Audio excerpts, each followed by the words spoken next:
Recipe নিয়ে আর আজকে করব ক্যারামেল ক্ষীর পায়েস।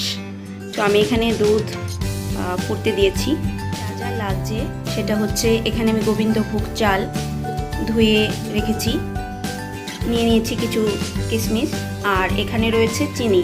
চিনি আমি পায়েসে কিছুটা দেব, আর বাকি যেটা থাকবে সেটা দিয়ে আমি ক্যারামেল তৈরি করে নেব।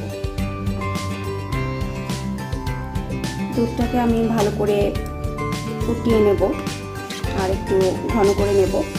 তারপর আমি এতে চালটাকে দিয়ে দেব, গোবিন্দভোগ চালগুলো এখানে দিয়ে দেব।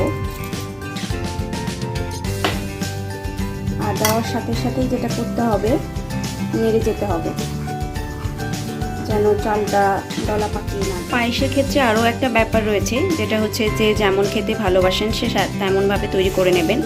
আমি পায়েসটা নিজস্ব পছন্দ, যেটা আমার ভালো লাগে সেটা হচ্ছে দুধ বেশি দিয়ে চালটাকে কম করে দিয়ে পায়েস করতে বা পায়েস খেতে আমার ভালো লাগে।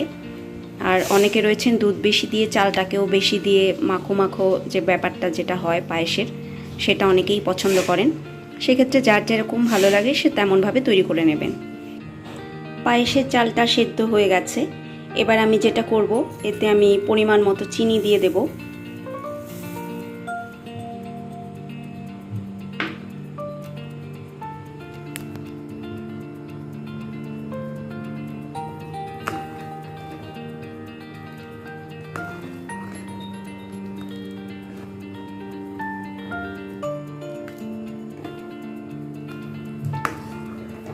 আমি আরও কিছুক্ষণ ফুটিয়ে নেড়ে চেড়ে নেব, তারপর আমি ক্যারামেলটা তৈরি করে নেব। পায়েসটা পুরো রেডি।